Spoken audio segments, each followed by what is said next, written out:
الشيطان الرجيم بسم الله الرحمن الرحيم إن أحسنتم لأنفسكم وإن أسأتم فلها فإذا جاء وعد الآخرة ليسوءوا وجوهكم وليدخلوا المسجد كما دخلوه أول مرة وليتبروا ما علوا تتبيرا عسى ربكم أن يرحمكم وإن عدتم عدنا وجعلنا جهنم للكافرين حصيرا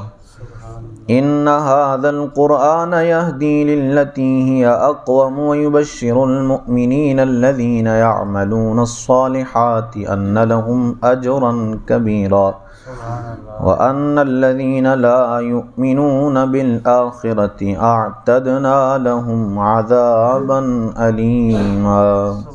صدق الله مولانا العظيم الصلاة والسلام عليك يا سيدي يا رسول الله وعلى آلك وأصحابك يا سيدي يا حبيب الله الصلاة والسلام عليك يا سيدي يا نبي الله وعلى آلك وأصحابك يا سيدي يا نور الله ان احسنتم لانفسکم، اگر تم بھلائی کرو گے تو اپنا ہی بھلا کرو گے، وَإِنْ أَسَأْتُمْ فَلَهَا، اور اگر برا کرو گے تو اپنا ہی برا کرو گے۔ فَإِذَا جَاءَ وَعْدُ الْآخِرَةِ، پھر جب دوسری بار کا وعدہ آیا، لِيَسُوءُ وُجُوهَكُمْ، کہ دشمن تمہارا منہ بگاڑ دیں، وَلْيَدْخُلُوا الْمَسْجِدَ، اور مسجد میں داخل ہوں، كَمَا دَخَلُوهُ أَوَّلَ مَرَّةٍ، جیسے پہلی بار داخل ہوئے تھے، وَلْيُتَبِّرُوا مَا عَلَوْا تَتْبِيرًا، اور جس چیز پر قابو پائیں اسے تباہ و برباد کر دیں۔ بنی اسرائیل سے توراۃ شریف میں اللہ عز و جل نے غیب کی خبر انہیں یہ ارشاد فرمائی تھی کہ تم ضرور 2 مرتبہ زمین میں فساد کرو گے۔ پہلی مرتبہ کس طرح فساد کیا انہوں نے اور کیسے ان کے توبہ کرنے پر اللہ نے انہیں دوبارہ سے غلبہ عطا فرمایا، اس کا تذکرہ کل ہو گیا۔ اب اس آیت میں اللہ عز و جل نے انہیں ارشاد فرمایا کہ اگر تم اپنی توبہ پر قائم رہو گے تو تمہارا غلبہ بھی قائم رہے گا، ہماری بات مانتے رہو گے، ہمارے احکامات پر چلتے رہو گے تو اللہ تمہیں غالب رکھے گا۔ لیکن اگر تم ہماری بات ماننا چھوڑ دو گے تو جس طرح پہلے تمہیں فساد میں مبتلا کیا تھا دوبارہ سے فساد میں مبتلا کر دیا جائے گا۔ یہی فرمایا ان احسنتم، اگر بھلائی کرو گے تو اپنا ہی بھلا کرو گے، وَإِنْ أَسَأْتُمْ فَلَهَا، اور اگر برائی میں پڑ جاؤ گے تو اپنا ہی برا کرو گے، اللہ کا کچھ نقصان نہ کرو گے۔ پھر فرمایا کہ جب دوسری بار کا وعدہ آیا، یعنی دوبارہ سے بنی اسرائیل اپنی توبہ سے پھر گئے اور اللہ کے احکامات کی نافرمانی کرنا شروع کر دی، اللہ کے انبیاء میں سے حضرت زکریا اور حضرت یحییٰ علیہ السلام دونوں نبیوں کو شہید کر دیا، اور حضرت عیسیٰ کو بھی شہید کرنے کے پیچھے پڑے، لیکن اللہ عز و جل نے انہیں محفوظ رکھا اور اپنے پاس آسمانوں میں اٹھا لیا۔ تو جب یہ لوگ دوبارہ سے فساد میں مبتلا ہوئے تو اللہ عز و جل نے اہل فارس کو ان لوگوں پر مسلط کیا کہ انہوں نے انہیں تاخت و تاراج کر کے رکھ دیا۔ جس طرح پہلے بادشاہ نے بخت نصر نے انہیں ذلیل و رسوا کیا تھا، ان کے دوبارہ سے فساد میں مبتلا ہونے کی وجہ سے اب اہل فارس نے جو ہے وہ انہیں ذلیل و رسوا کر دیا، اور دوبارہ سے بیت المقدس ان کے ہاتھوں سے چھن گیا اور بیت المقدس کو انہوں نے بالکل ویران کر دیا، اور اس طرح جو ہے وہ یہ اللہ عز و جل نے انہیں دوبارہ سے فساد کا شکار کیا۔ عسیٰ ربکم ان یرحمکم، قریب ہے کہ تمہارا رب تم پر رحم کرے،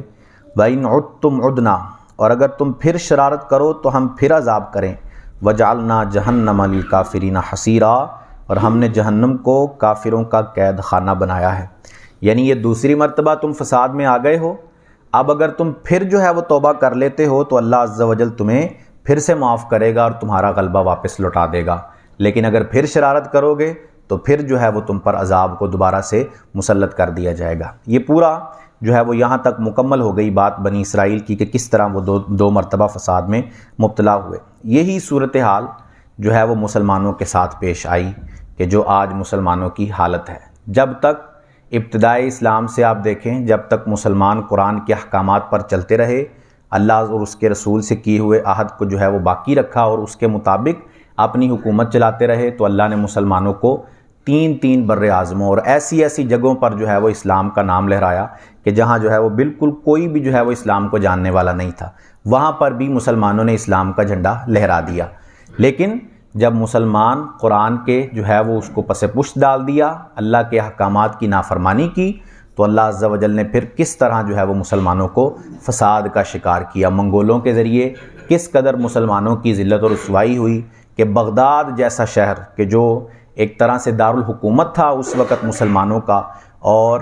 گڑھ سمجھا جاتا تھا مسلمانوں کا، اور سارا جو ہے وہ نظام بغداد کے ذریعے سے چلایا جاتا تھا، لیکن منگولوں نے اس شہر کو جو ہے وہ کس قدر خراب کیا کہ کھوپڑیوں کے مینار بنائے گئے وہاں پر، اور مسلمانوں کا علم جو تھا، لائبریریاں جو تھیں وہ ساری کی ساری، کیونکہ وہ ہے ہی جنگلی لوگ تھے، انہیں علم سے کوئی تعلق نہیں تھا، وہ جانتے ہی نہیں تھے کہ پڑھنا لکھنا کیا ہوتا ہے، انہوں نے ساری کتابیں جو ہے وہ دریا کے اندر بہا دیں، اور کئی دنوں تک دریا کا پانی جو ہے وہ کالے رنگ میں بہتا رہا، وہ اتنی سیاہی جو ہے وہ کتابوں کی دریا کے اندر بہائی گئی تھی۔ کیوں؟ کیونکہ مسلمانوں نے اللہ کے احکامات کی نافرمانی کرنا شروع کر دی۔ پھر جب مسلمان قرآن کے احکام پر آئے تو اللہ نے دوبارہ سے مسلمانوں کو غلبہ دیا، اور کئی ساری سلطنتوں کی شکل میں مسلمان دوبارہ سے ایک بڑی قوت بن کے سامنے آئے، سلطنت عثمانیہ کے شکل میں یا سلطنت مغلیہ کی شکل میں دوبارہ سے مسلمانوں کی قوت بحال ہوئی۔ لیکن پھر جب مسلمان قرآن کے احکامات کی نافرمانی کرنے لگ گئے، جو شروع کے بادشاہ تھے ان سلطنتوں کے وہ بڑے نیک اور پارسا اور اللہ عز و جل اور اس کے رسول کے فرما بردار تھے، تو اللہ نے ان کے صدقے سے ان سلطنتوں کو بڑی جو ہے وہ وسعت عطا فرمائی۔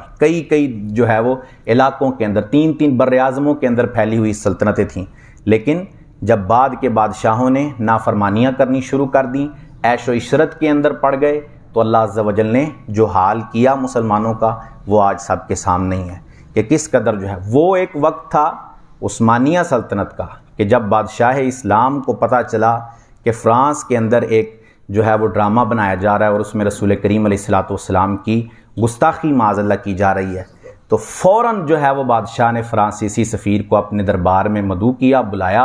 اور کہا کہ اگر جو ہے یہ ڈرامہ چل گیا اور اس کو تم نے نہ رکوایا تو ہماری فوجیں تیار کھڑی ہیں، ہم فرانس کو تباہ و برباد کر دیں گے۔ یہ وہ وقت تھا مسلمانوں کے عروج کا، لیکن آج سب کے سامنے ہے کہ مسلمان کھل کر اپنے نبی کی بات کا دفاع بھی نہیں کر سکتے، کھل کر اپنے دین کی بات بھی نہیں کر سکتے۔ ایسی جگہوں پر آج جو ہے وہ یہ حالت، یہ صورتحال ہو گئی۔ کیوں؟ کیونکہ مسلمانوں نے قرآن کے احکامات کو چھوڑ دیا ہے، اپنے نبی کے فرمان کو پس پشت ڈال دیا ہے۔ آج ہمارا جو ہے وہ شعار دوسرے لوگ بن گئے ہیں، آج ہماری زندگی کا معیار ہم نے اپنے نبی کی زندگی کو ماڈل بنانے کی بجائے ہم نے دوسرے لوگوں کی زندگیوں کو ماڈل بنا لیا ہے، تو اس وجہ سے آج ہم ذلیل و رسوا ہیں، آج ہم جو ہے وہ بھگت رہے ہیں سارا معاملہ۔ اقبال کہتا ہے وضع میں تم ہو نصارہ تو تمدن میں ہنود، نصارہ یعنی عیسائی، ہنود یعنی ہندو، وضع میں تم ہو نصارہ اور تمدن میں ہنود یعنی وضع قطع، تمہارا جو حلیہ ہے، تمہاری جو دیکھنے کی صورتحال ہے وہ عیسائیوں جیسی۔ آج ہمارے ہاں لوگوں کی یہی صورتحال ہے، جو مغرب میں یا جو ہے وہ انگریزوں کے اندر ہم ٹرینڈ دیکھتے ہیں، چاہے وہ کٹنگ کا ٹرینڈ ہے، چاہے وہ لباس کا ٹرینڈ ہے، چاہے وہ چہرے کی جو ہے وہ داڑھی کے مختلف شکلیں بنانے کا ٹرینڈ ہے، جو ٹرینڈ ہمیں نظر آئے گا ہم اس کے پیچھے چلیں گے اور وہی کریں گے۔ یہی اقبال نے کہا کہ وضع میں تم ہو نصارہ، تمہاری وضع قطع نصارہ عیسائیوں جیسی ہے، وضع میں تم ہو نصارہ تو تمدن میں ہنود، تمدن یعنی رہن سہن کے انداز، ہمارا رہنے سے، کیونکہ ہم شروع سے ہی ہندوؤں کے ساتھ رہتے رہے ہیں، وہ تو اللہ کا فضل و احسان ہوا کہ لوگ آئے یہاں اور انہوں نے اسلام کی بات پھیلائی اور ہم جو ہے وہ اللہ کے فضل و احسان سے مسلمان ہو گئے، لیکن رہن سہن وہ رہا ہے، رسم و رواج وہ رہا ہے، تو اسلام آنے کے باوجود بھی آج ہمارے ہاں رسمیں اس طرح کی پائی جاتی ہیں۔ شادی کے معاملات میں آپ دیکھ لیں رسمیں اس طرح کی پائی جاتی ہیں، مرگ کے معاملات میں دیکھ لیں، کوئی بھی معاملہ آپ دیکھ لیں، ویسی ہی رسمیں جو ہے وہ آج ہمارے ہاں پائی جاتی ہیں۔ تو وضع میں تم ہو نصارہ تو تمدن میں ہنود، یہ مسلمان ہیں جنہیں دیکھ کے شرمائیں یہود۔ مسلمانوں کی حالت اب اتنی بدتر ہو چکی ہے کہ اب یہودی بھی دیکھ کر ان کو شرماتے ہیں۔ تو یہ صورتحال کیوں پیدا ہوئی؟ کیونکہ مسلمانوں نے اپنے رب اور اس کے نبی کے فرمان کو چھوڑ دیا، احکامات کو ترک کر دیا۔ یا آج بھی اگر مسلمان اسی اپنی پرانی روش پر واپس آ جائیں، اپنے نبی اور اللہ کے فرمان کو ماننا شروع کر دیں اور اسی کے مطابق اپنی زندگی گزاریں، تو یہ دستور الہی ہے۔ اللہ فرماتا ہے ان اللہ لا یغیر ما بقوم حتیٰ یغیروا ما بانفسہم، اللہ اپنی نعمت کسی قوم سے تبدیل نہیں فرماتا جب تک وہ قوم اپنی حالت خود نہیں تبدیل کر لیتی۔ یعنی اللہ نے ایک نعمت عطا کی تھی قوم کو تو وہ اس کے پاس نعمت باقی رہے گی، ہاں اگر قوم اپنی حالت کو تبدیل کر لے اور اللہ کی نافرمانی کرنی شروع کر دے تو وہ نعمت اس سے اللہ عز و جل واپس لے لیتا ہے۔ تو سلطنت کی نعمتیں مسلمانوں کو عطا کی گئیں، لیکن مسلمانوں نے جب اس نعمت کی ناشکری کی تو اللہ نے اپنی وہ نعمت واپس لے لی۔ لیکن آج بھی اگر اس روش کو قرار کیا جائے تو دوبارہ سے مسلمان اپنا کھویا ہوا وقار حاصل کر سکتے ہیں۔ اللہ عز و جل سے دعا ہے کہ ہمیں عمل کی توفیق عطا فرمائے، آمین بجاہ خاتم النبیین صلی اللہ علیہ وسلم۔ اللہم صلی علی سیدنا و مولانا محمد وبارک وسلم علیہ۔ اللہم انت السلام و منک السلام و تبارکت یا ذا الجلال والاکرام۔ مالک کریم عز و جل، مالک کریم ہم سب کی نماز فجر ادا کرنا اپنی بارگاہ میں قبول فرما، درس کیا اس کو اپنی بارگاہ میں قبول فرما، جو غلطیاں ہوئیں اپنے فضل و احسان سے معاف فرما، ہم سب کی، ہمارے والدین کی اور رسول کریم علیہ السلام کی ساری امت کی مغفرت فرما، ہم سب کو خلوص و استقامت سے 5 وقت باجماعت نماز پڑھنے کی توفیق عطا فرما۔ مالک کریم ہم سب کو قرآن و سنت کے مطابق اپنی زندگیاں گزارنے کی توفیق عطا فرما، ہم سب کا خاتمہ بالایمان فرما۔ وصلی اللہ تعالی علی رسولہ خیر خلقہ محمد وعلی آلہ واصحابہ اجمعین برحمتک یا ارحم الراحمین۔